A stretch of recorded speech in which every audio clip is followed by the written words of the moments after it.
I think you were probably about to die though, Jan. So good timing for you. Yeah, he was about to die. It's very sad, unless he had it, but Unless I had what? enough to get in the way. You mean this? Yep, there it is. This? All right, okay. I wasn't getting it. I don't see a maneuver there though. So yeah, it depends on how much there would have been taste. Okay, so you would have had to burn on the first one and taste. Okay, so it might work out for him. Yeah, he brings up Nick. We trade a punch. He tastes it. That keeps him alive. He wakes, blocks the second one. My third action has to be a hunt. And the first wake would have been on Guardian. Lagoon. Yeah. The redraw would have been. Ah, sweet. Oh yeah. Taste the middle of crows. Yeah, 100% wouldn't have gotten it. Brilliant. Yeah. Oh. I had a handful of just bad action modifiers to start this game, considering what my position was in. Yeah, but I think I started to draw wakes in the last few turns. Yeah,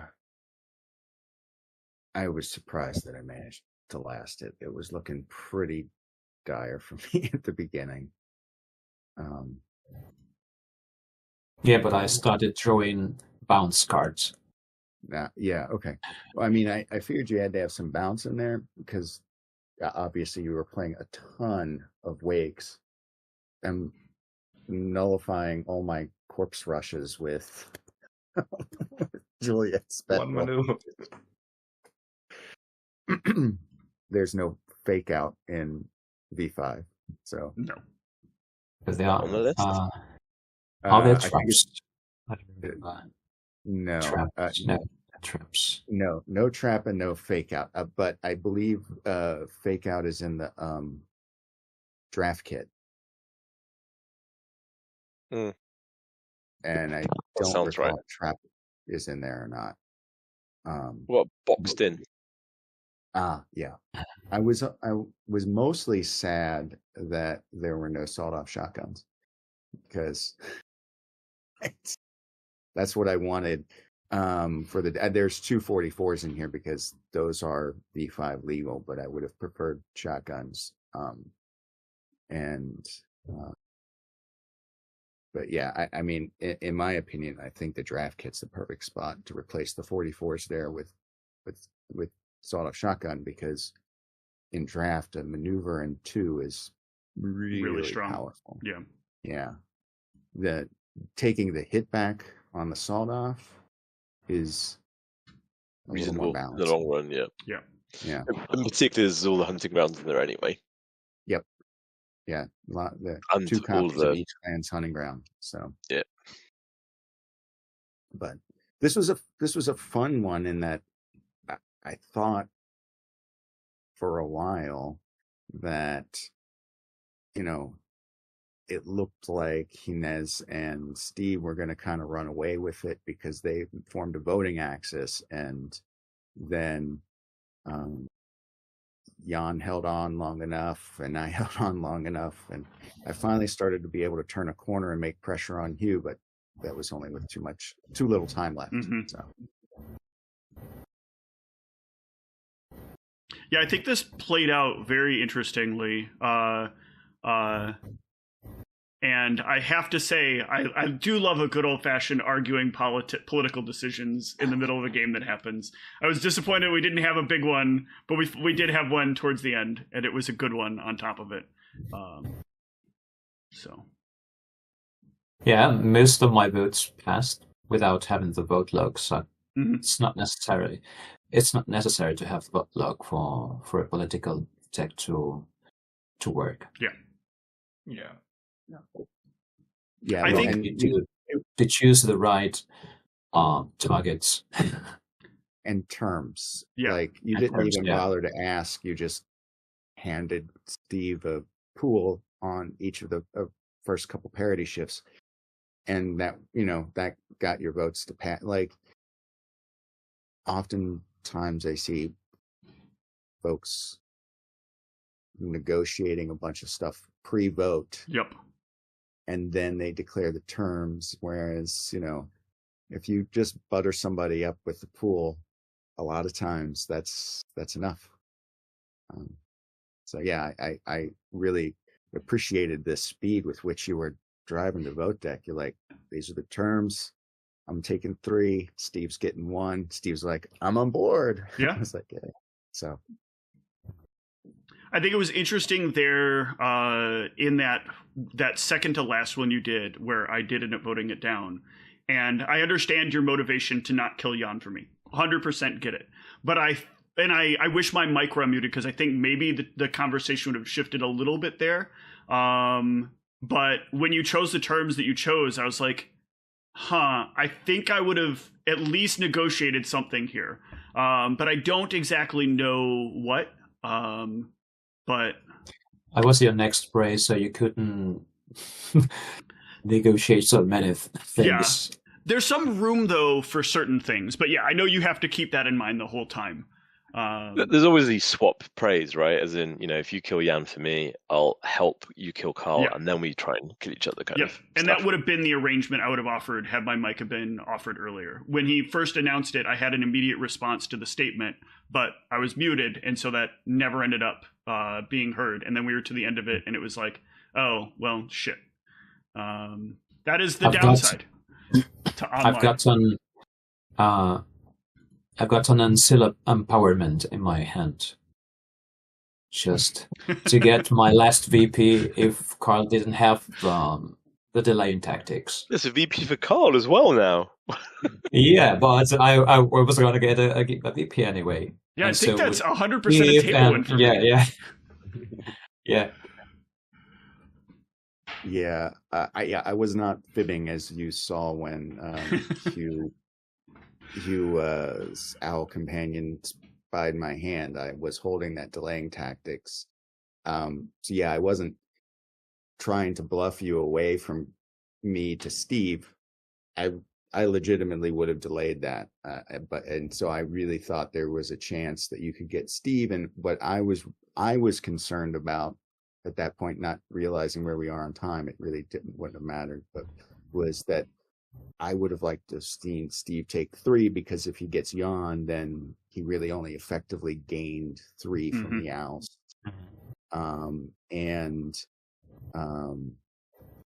And then, forcing Hugh to pitch the edge, which he ended up not doing, but I got it anyway. But I was like, that was an action I wouldn't have to take, so I could just do a bunch of rushes and tooling up in my own area, because I was hoping that if Jan managed to survive, I'm using his jack to help me oust Hugh. And so yeah, I had so many things I was worried about there. I just couldn't get out from under you, Hines, fast enough. Like you were just drawing all the. I'm like, and I knew everything was going to be a forgotten or like a lost in crowds. I was like, it's so sad. Those are the only stealth cards in addition to some other impersonations. That's the package I would expect. Yeah. Yeah, today's meta is so full of intercept that you need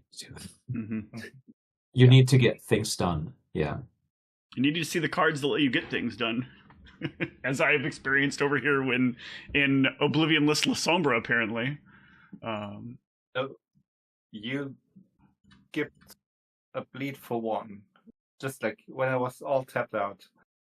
Or you preferred to do a Camarilla Iron Fist? I don't remember. Like when the Pentax was. And if you would have just bled for 1, it would have been done.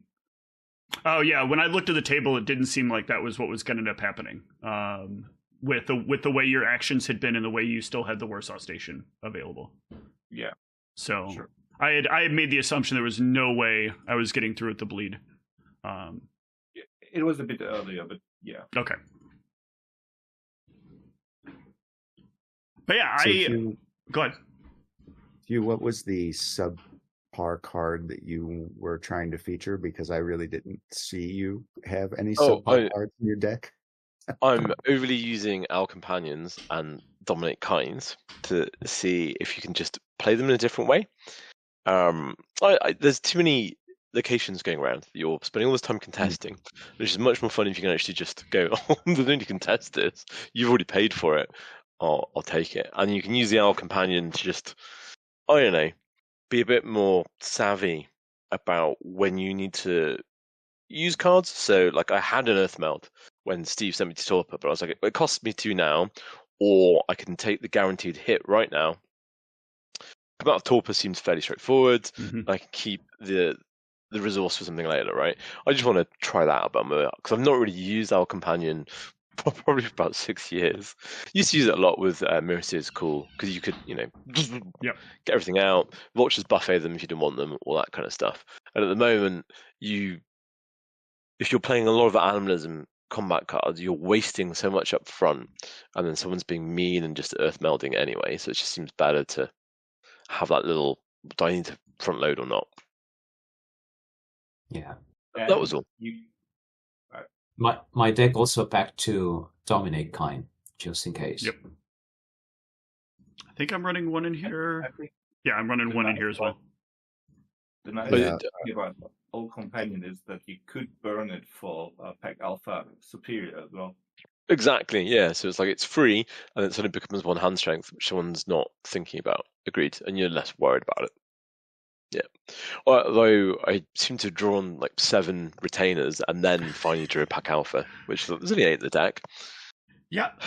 Lackey is a very, very stressful tool, and I want to go back to a survey that was done, I think it was like 8 or 10 years ago, where you guys were like, hey, should we keep things how it is? Should we I guess it wasn't you guys at the time. But there was the question of like, what should we do about the digital presence for the game? And it basically was keep things kind of as normal. And I think now that this is being played much more regularly in Lackey, it seems like that meter has gone significantly the other way. It's like, hey, I'd like to be able to draw a hand that looks more like what I could get in paper, as opposed to how do I have 7 copies of the same card in a 90 card deck in my hand right now? Yeah, but I think someone stole us. So I think he's called Robin, is trying to program an alternative, which would be nice. I have found like the more you use it, you get more and more familiar with it, right? Mm-hmm. As in with any kind of tool, and it's kind of fine. I have used Tabletop Simulator, board game arena junk as well, but I don't know what I prefer. I mean, like Lackey's all right, and it seems a lot more stable than it was. I think the stability is definitely improved, but that's because Alistair moved it to a much better server overall. The biggest problem that I have with Lackey is just the shuffler. The shuffler seems implicitly bad, and then there's using this for competitive play should be banned because you can literally extract deck lists periodically, which is a huge problem in general. And I would like a game that doesn't allow for that kind of behavior to happen at all. I feel like even untapped.in is probably better from a security standpoint than this, even though it's much harder to play. And I don't think Tabletop Simulator feels mechanically good to play and is very resource dependent for those players who don't have at least a decent GPU. Yeah. So. Yeah, because it's doing all this wasted physics. Mm-hmm. Yeah. I don't need the depth of my pool counters realistically. I just need them to be able to stack. It's quite weird for a board game, but I have seen people play miniature games on it. Yeah, and they're actually that's quite nice. Yep, it's quite weird, but yeah, works. Whoever developed Heroescape for it was like did such a good thing, because I think that single-handedly helped give that game the ability to have people think about redoing it, because the game it's like terrible to try to build physically when you're putting it together, because it takes so long and the game goes so fast. But if you can just re-render the table periodically, like that game feels really good overall. So concerning V5, I wanted to ask, I don't know if you've seen the discussion recently or today about trap especially, and last time we talked about generic combat cards like concealed weapon. So I would be interested in your opinion on trap. I have no concerns with trap being V5. It's fine. Bees leave table in fair, equitable manner. This is a good thing. People die. Yeah. And Fortitude is like, it was never that great to begin with, and it's used far less than anything else. And you've got Conquer the Beast in there for animalism anyway, so I don't really see an issue with Trap. It wasn't proper combat decks using it anyway, right? No. It was fun stuff. Yep. And I can't see aggressive corpses being. I mean, I did write down Martyr's Resilience on my list as well. I can't see them being super powerful, even with like the combo. Like they're really nice, and the anti-dodge thing is really cool tech, but I can't see it breaking them. And I don't see why you shouldn't have some generic presses in. Either a minimum boxed in should be back in.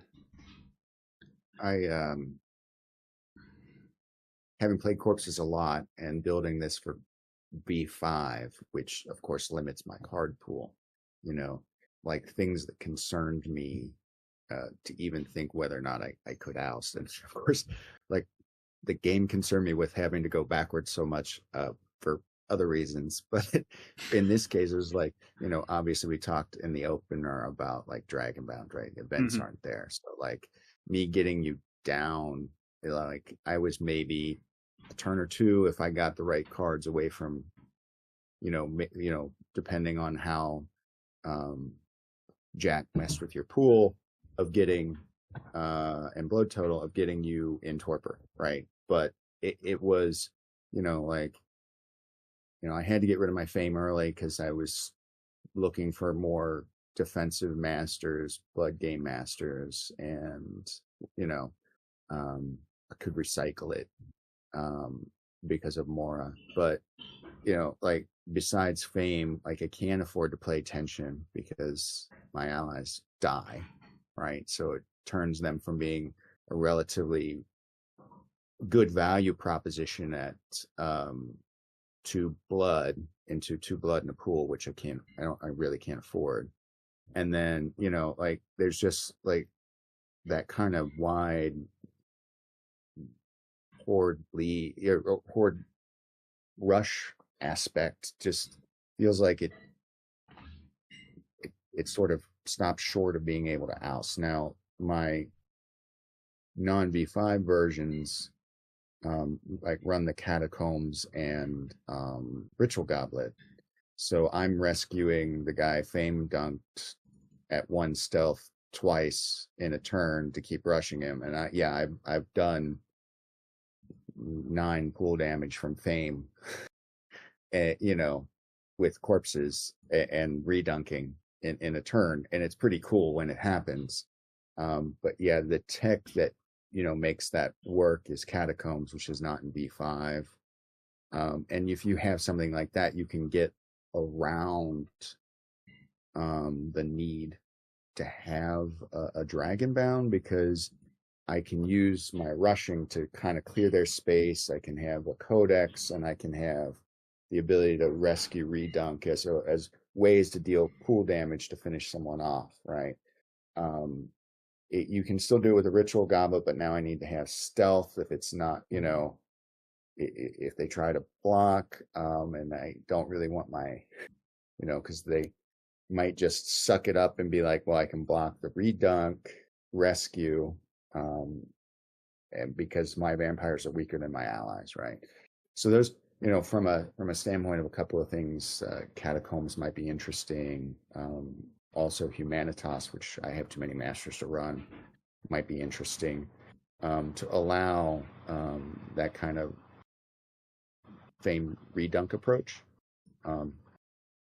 because I think that, you know, that's an interesting mechanic, and it's you know, it's a non-traditional oust mechanism, so it avoids it jams people on deflections, it jams people on, you know, guard dogs and all of those kinds of things, which is really nice, right? Yeah, and it is at least intensive for you at the same time as well, right? So it's not. It's an alternative way to oust somebody, but it's not a free way to oust somebody as well. Right. So like you're having to put in the effort to make it worthwhile, which is, I don't know, beads off table, good. Game moves forward, people get ousted, that's as good. I appreciate we just timed out here, but like people dying is more enjoyable. Like I was Went to a tournament yesterday. It was only eight people, so 2 4-player tables. We were playing 3 rounds in the final, so nothing timed all day. Brilliant. Everybody kept dying. Fantastic. Yeah, I Two think rounds. this was a nice timeout. I mean, I enjoyed Yeah, the game. we were about to die as well, which is nice. Like, we put in a lot of effort. It wasn't like nothing was not going to happen. Really, I think I made a misclick as well, because I was looking at my deck list. There are not as many deep songs in there as there should be. It's like, oops. But yeah, can't put everything in. Yeah. I mean, I would love if somehow. I mean, I've said it in various places. Like, I love Nosferatu Creeping Sabotage, but somehow it feels like a tick too slow. It's pretty good though when your Grand Prix is also playing like an attrition style deck. Yeah. So that was quite helpful. I mean, yeah, but if there's a bleed deck in front of me, it just tends to run away. Sometimes they do that anyway, though, right? Yeah. Is that your fault, or is that your Grand Prix's fault for just dying? Always not mine if you ask this way. Of course. But if that aggressive corpse rush, if one of them had hit Alex earlier, Yeah. Me forgetting Juliet's maneuver was. Every other one was like a wake, right? They had, but like that first one, maybe that would have landed. Yeah, and that would have been 3 off him sooner, or maybe he cycles the wake at that. I don't know. I'm just, given how freely those wakes were flowing, Inez, I assumed you probably had a wake the first time anyway. I did.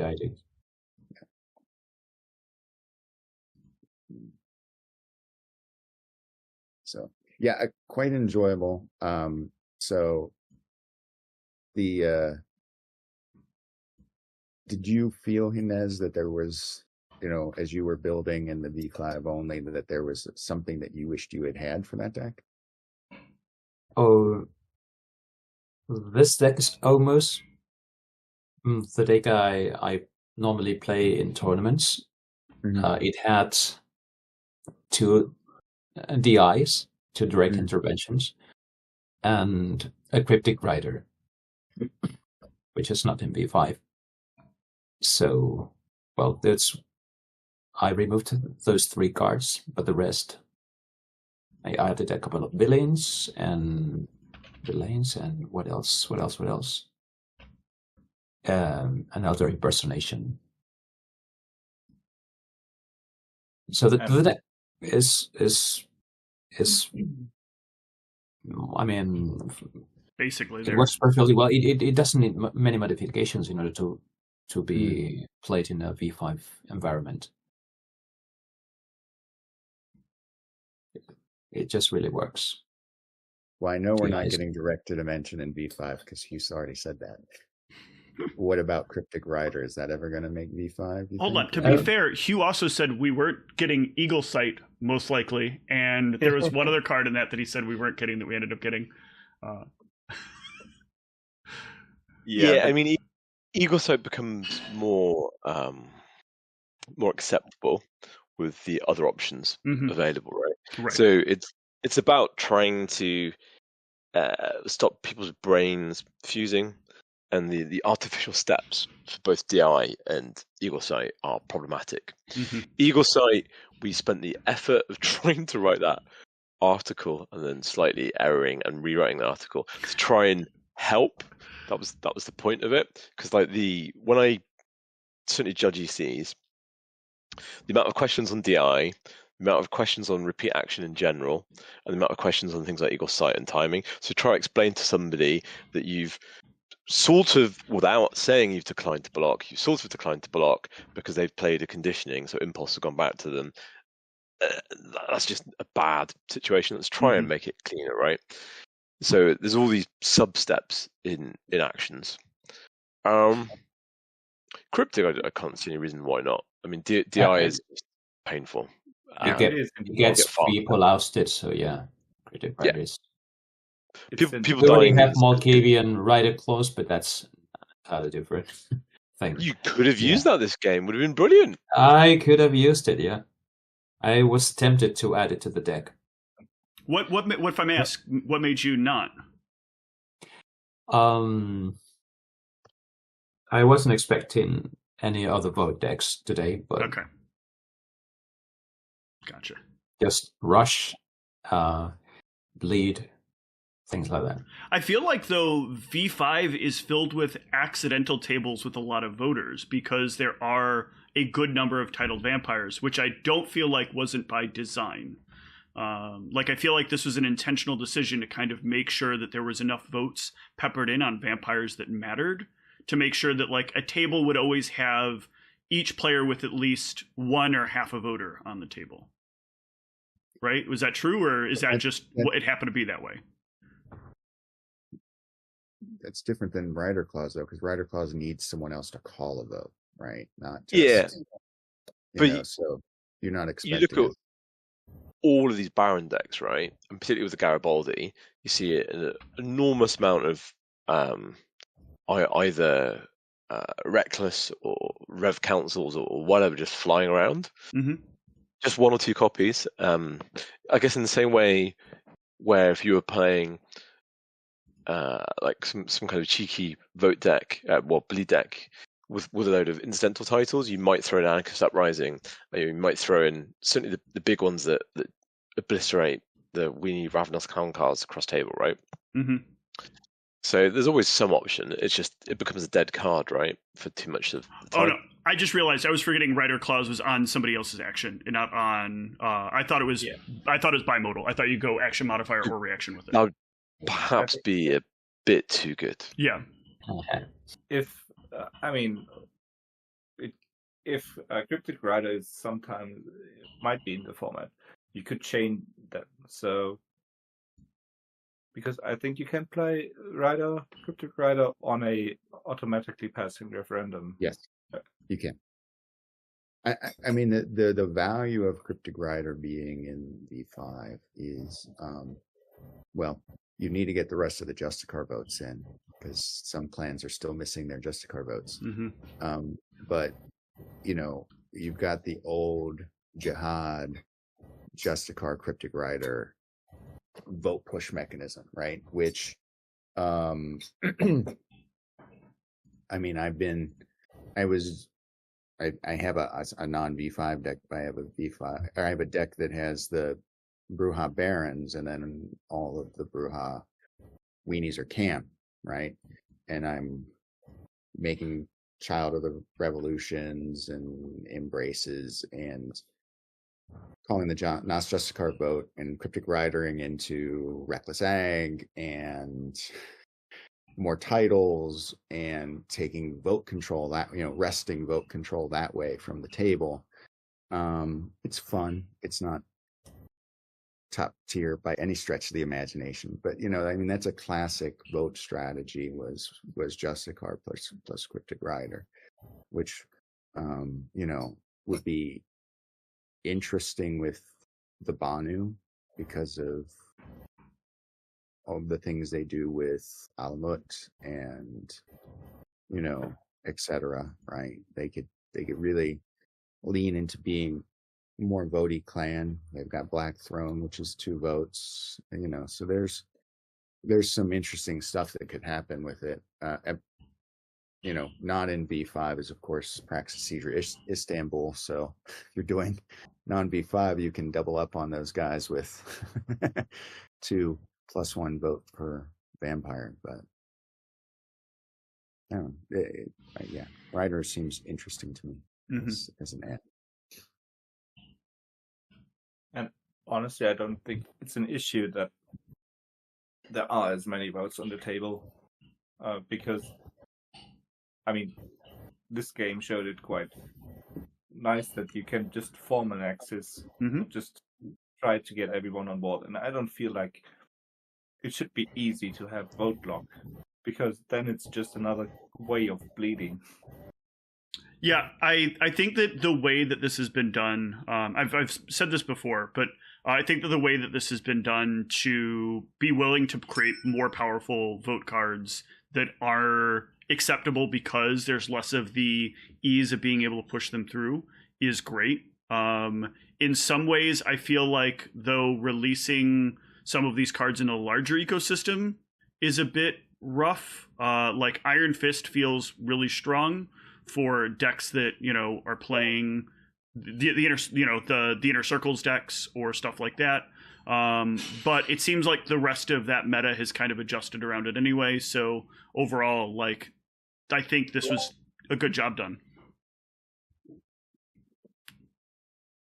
But yeah. Do you have any plans for the format? If we have both of you here, Gina says. So I wrote the listy thing, which was like, here's what we'd put in.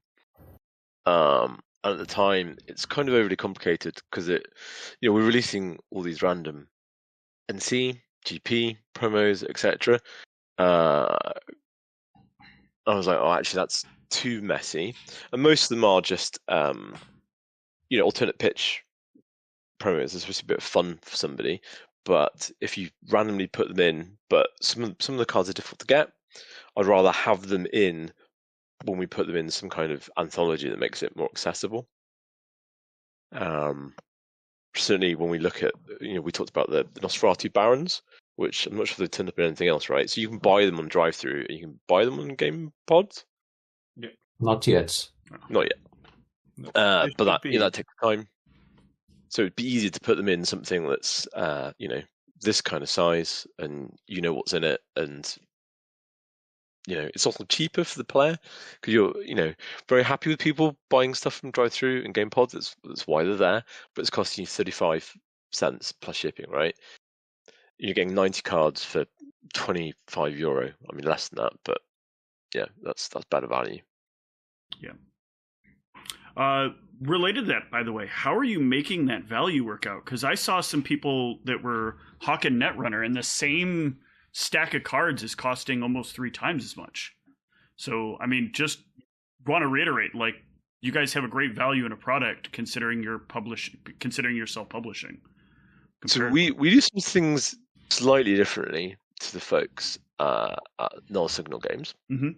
So what they do definitely do some things that are better than us. So one example is they do lots of localized translation. So some people don't like that, but overall, I would say that's a positive thing. Now, because they're doing lots of localized translation, they're also printing lots locally, right? So when we print at Cartamundi, we do print in 3 languages at Cartamundi. We do look at can we do German and Italian as examples as well, and obviously Latin, so we can get more people playing in the original language. But that means we're printing most of it in English. We're getting volume discount because we're printing the whole lot with them in one go. Okay, we lose some of that because we're printing in multiple kinds. Okay, so you lose some of that because you're having to set the machine up 3 times. But that works out as like it's okay. I don't think they're necessarily getting that. I've not talked. So I have talked with them a bit in person. So the folks who were in the UK and the folks were in Barcelona, where they also had their worlds, as they call it, at the same time. So I think that's the biggest difference. I have no idea in terms of what their player population is, how many people are still buying it. We need to have this proposition work to be able to put it in stores. So at that value, we can put it into stores, and it works. Otherwise, we would just have to be doing print on demand. Yeah, and then it's much harder to find players, right, from that. Yeah, you'd be able to put it into stores that already were happy stocking it, right? So already knew about the game, already had a play group. So we give away some portion of new blood, promo things, like V5 box sets to players to go demo in stores, right? And we've done that. I mean, Australia, the US, and Europe, right? So I'm going to say across the world, but that's not quite true. But we've given stuff out. We do So like we sell to one store in South Africa. So every time he orders, we send him some free promo stuff, right? The usual kind of things you would do, and certainly when Fantasy Flight were doing their org play stuff, that kind of stuff. Yeah. But it is quite manual, and it just comes off the top. I don't know how well they do that, or if they're more reliant on, because it's a duel-based game, you just get the players introducing players more, right? Whereas we like to have a store. I guess that's where I learned back in '94, right? So I have fond memories of this store down in the alley in Cheltenham, a long way away from the brewery. The brewery didn't exist at the time. The brewery is run by people who might be younger than VTES. It's close. It's really close, actually. I'll have to ask them how old they are, but they must be about 30-ish. So I think it helps. We also took another route that they might not have done, and I guess probably digressing a lot. So we print in a large number. We originally this thing called Brexit, which doesn't really affect you, Steve or Carl, although you're sort of going through your own one. Yeah. We're going to experience a very interesting form of Brexit very soon. Yeah. So that, it didn't matter. We would order it, send it all mainly to the UK, send it back out again, and it was fine. We were paying in shipping, but it was manageable. And shipping, I got told off by somebody on Discord saying like shipping was our most expensive cost, and they were like, "Why isn't it artists?" And it's because shipping is ridiculous. It's absolutely ridiculous. To avoid part of that and to avoid pain post Brexit, we have a Danish VAT number and a store warehouse in Denmark. So everything more or less that's staying in the EU stays in the EU. So we pay less up front, but then we pay it out over the period of time it takes it to go.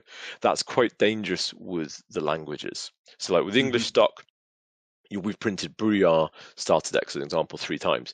Okay, so I can't get the numbers right. I'm always guessing each time. That's just a thing. Sorry about that. But it makes it harder with like Spanish and French. The Spanish stuff is more. They have different problems, right? So the French stuff sells, but sells slower. The Spanish stuff, like we suddenly ran out of the V5 starter boxes in Spanish, and reprinting those is like we need to basically print them as 1,000 a time, and that's 1,000 of a black box. That's quite difficult, and I don't know where we'd send them anymore. We don't have any space left in our Danish storage, so we need to. This is one reason for printing 2 sets of new blood. Shift them out, and then rather than doing all 5 together or whatever, right, trying to spread it out so we can make that space work for us. So you're saying the European community just needs to buy a lot more VTES right now to really help out the game? I think it's okay. We've got some stuff we need to I guess because we reprinted we reprinted the French V5 boxes first because they sold out before the Spanish ones, and because we had to reprint 1,000 of them, we've got 700 of them or whatever sat in a warehouse, so they slowly go down, but that takes up a lot of space. Like that's a pallet and a half, so that's that isn't very viable, which is the one we try to look for. German and Italian options. It's like, what can you do that's cleverer? Can you just slip in a small thing? Can you get away with, because you can print a much smaller number of decks individually. So can you just print these decks for, say, German and Italian and have a separate rule book, right? So it's less accessible to new players, but it's potentially still viable. I don't know. How much would you need to increase prices if you just would expand storage? I wouldn't mind paying enough. Yeah, so the issue isn't necessarily the expansion. So we basically can't expand at that facility, and we're doing it side of someone else's desk. So the options after this are find someone who has a free day a week in a European country that is relatively easy to establish a branch in. That can be any of them, apart from Ireland, because it's across the water, in fairness. And you pay them to do it. or you move to one of the people who do like Kickstarter and crowdfunders, and they take their cut. But they're not set up. Well, they are set up to do proper consignment stock, but most of them are like, here's the thing, we've got everything, on to the next thing. Right. So that's everything needs to move by a certain time, you're saying, right? Yeah, you can still do proper consignment stock, certainly with Asmodee. Okay. And we do that a little with them, where they sell stuff online, but like it's a small part of them that does this particular thing. So I don't know anymore. Something to look at perhaps in future. Oh, we got admins coming in. I need to be going. Okay. Good night. It's a good time to wrap up anyway. Yep. Next time, same. Yep, I think so. Yeah. Right. I'm going to leave. I'm sorry. Yeah, I look forward to something else, and keep the questions coming, right? And I guess the important thing, don't have all the answers, which is why having stuff like this is really good. Getting some feedback, and then I'm sure we'll get torn apart for like, oh, you made all these mistakes in the games. Why is your deck not doing this? Which is like, that's a thing for us to look forward to for fun. Love feedback like that. All right. Thank you so much. I look forward to the next one. Indeed, same. Thank you very much. See you soon. Take Bye. care. See you soon. Bye.